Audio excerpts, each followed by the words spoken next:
History teaches us intersectionality.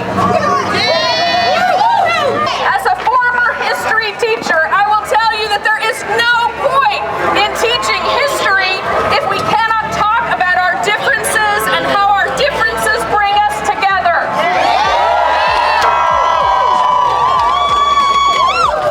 We will not be erased.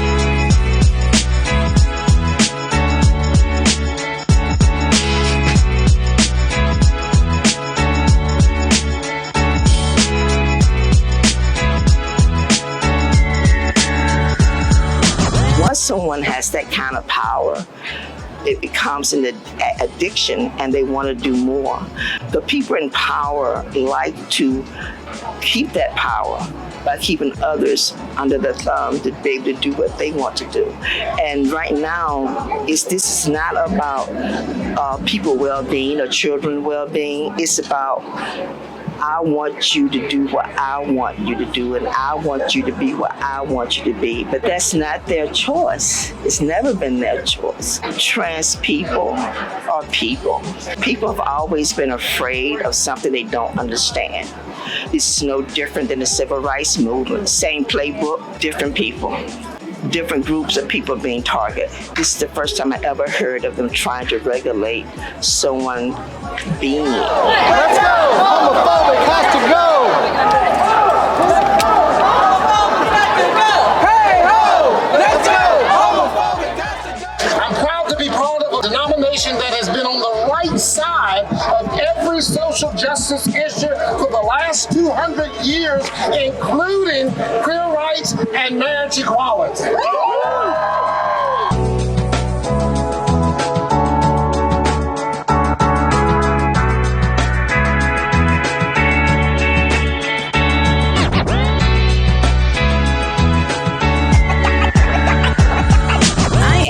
In solidarity with all of my friends who do drag, who are trans, who are part of the LGBTQ community, including myself. It's a human right to be able to exist without being targeted just because of who you are. It's important because it's going to criminalize just being a human being, really, and it could carry a fine of up to $10,000 and a year in prison. So these are very important, very major things that could happen to anybody, really. It doesn't necessarily have to be an outright drag person or drag performer. It could be anybody that they think is trans.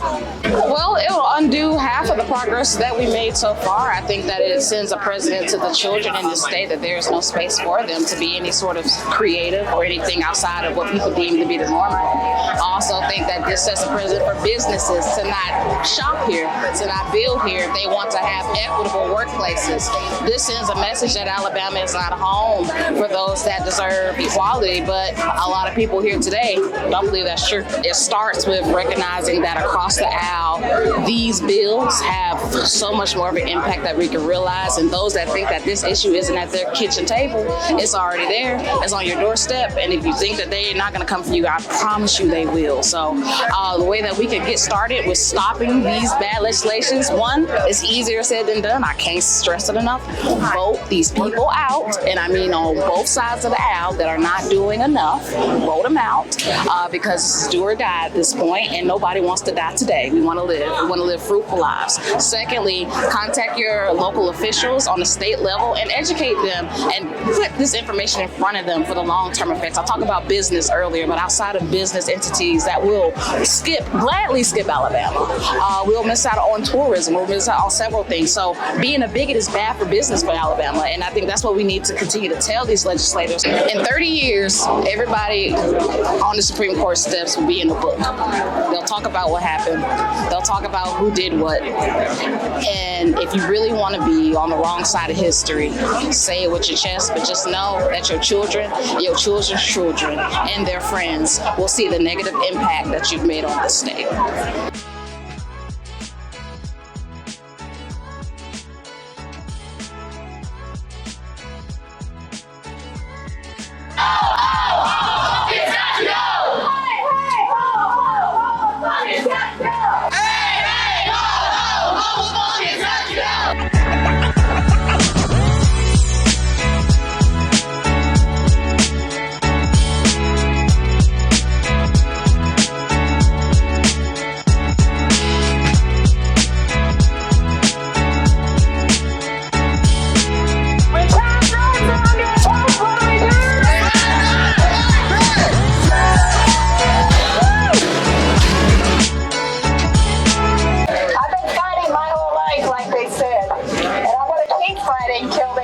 me out. And I also have a lot of history on all these steps. I met my wife Ella at the Supreme Court building, fighting against Roy Moore. Yes. And 6 years ago today, our friend Lynn Hopkins married us in the ICU room of Jackson Hospital. And today is our 6-year anniversary. I don't have a whole lot of breath, but like I have promised to all of you, I'm going to use every breath I have left to fight for our people. I want to see all of you standing up for yourselves. Don't take it sitting down. This is the most beautiful sight I have seen in so long.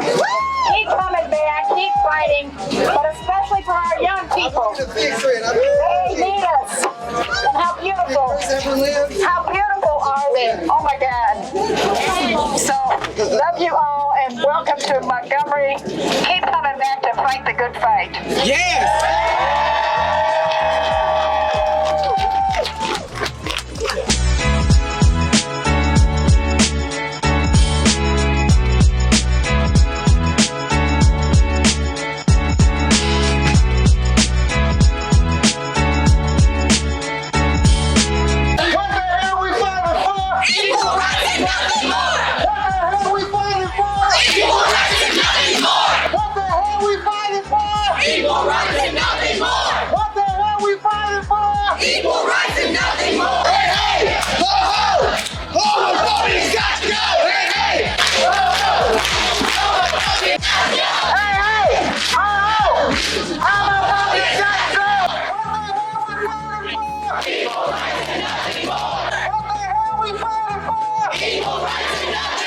Since the very beginning of the gay rights movement, it was the trans women of color who led our fight. And now it's our turn to fight for them. To fight with them.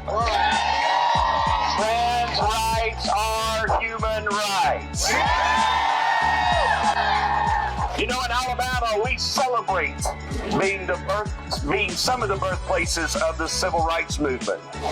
The actions of Rosa Parks, John Lewis, Dr. Martin Luther King Jr., and many others in the 60s led to change in spite of the politicians in this state. Yet today, elected leaders in this state celebrate those accomplishments as if it were something done by politicians. Nothing could be further from the truth. Patricia Todd said it best in 2015 during the marriage equality debate. She said Alabama should be named the Make Me State. And she was right. In fact, last year, the Alabama Legislature said loud and clear how they felt about trans youth. They consistently put youth's lives in danger, whether it be from attack or from suicide. It's time to pass sweeping legislation to protect trans Alabamians. We can't be on the wrong side of history again. I live, breathe, and eat being a black trans woman and a drag queen second. Entertaining and not giving a damn. You care so much about my life, but do you care about your own? Everyone out here is up under a microscope, but are y'all microscopes up there clean? You cannot judge me and without judging yourself. You cannot point a finger without having three pointing back at you. In order to make an impact, you have to make an impression, and this is not an impression at all. I was attacked by protesters. As y'all can see, they're still out there running their mouth. But guess what? They can keep running because we're going to keep running too. This is a fight that will never end. And just as well as my name is sincerity, I'm going to be sincere about everything that I speak. It must stop. Now for 401 and 405, this is how I feel about your bill. This is 401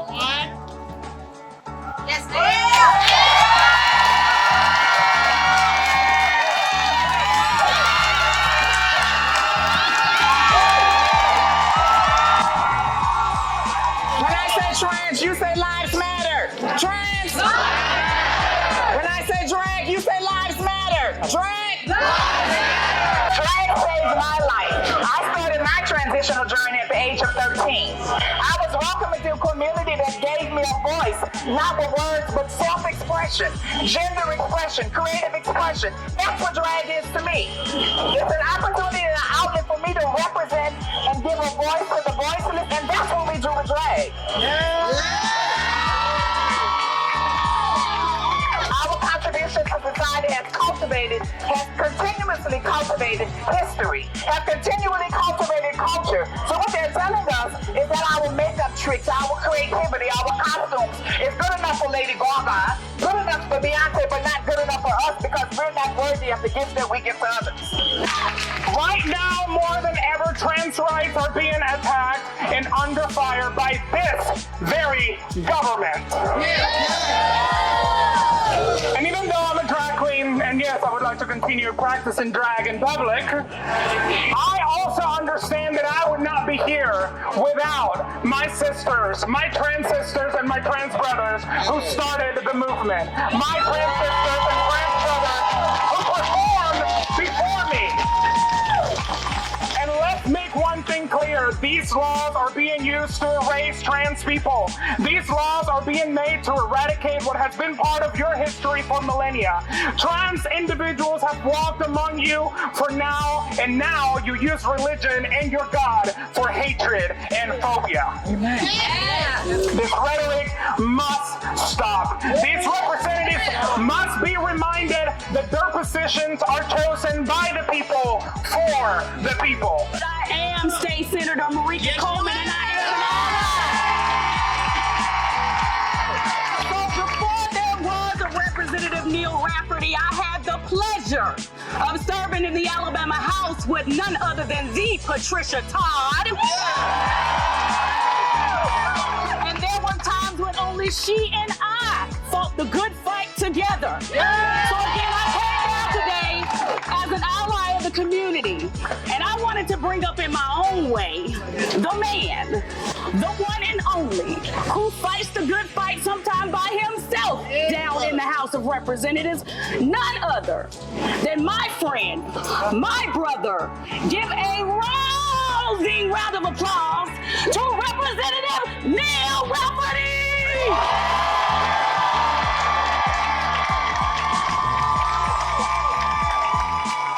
Good afternoon, Alabama.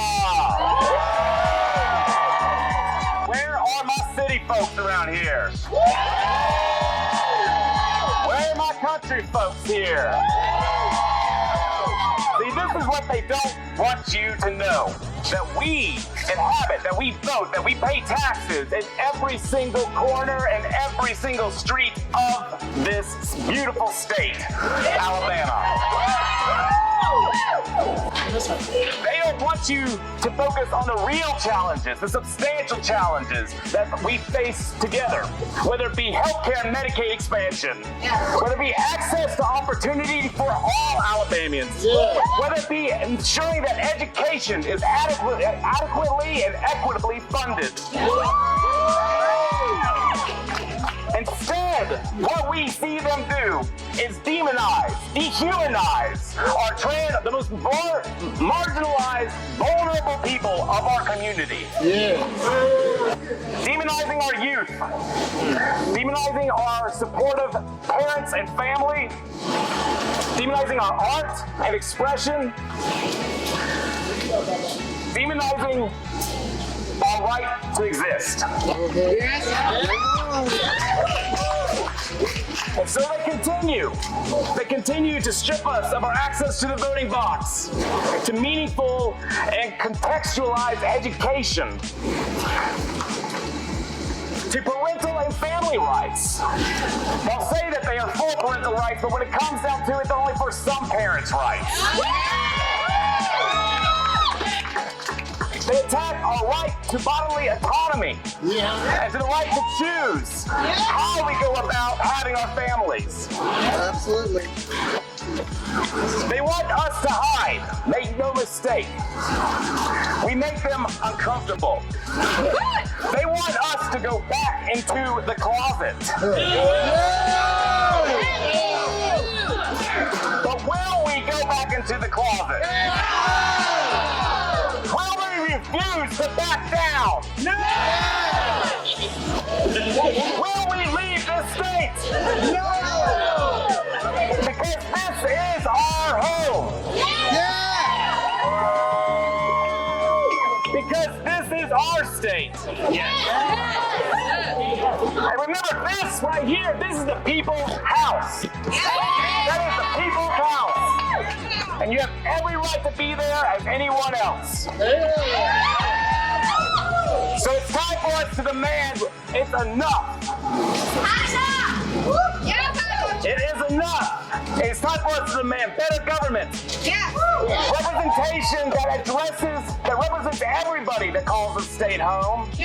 Representation that actually fights for human rights and equity and dignity.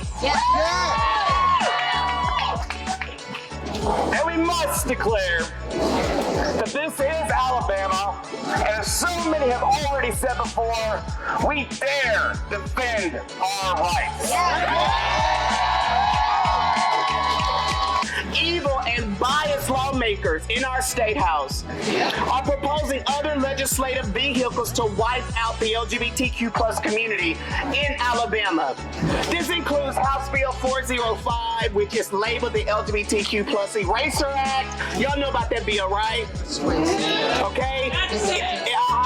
It seeks to stripe away dozens of protections for LGBTQ plus people by creating a new restrictive, reproductive-based criteria that determines not only who is and isn't eligible to be respected.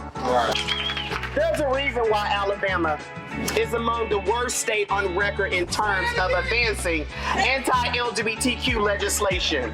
We are the worst state. The state of hate, baby. The worst state. I'm sorry. The worst state.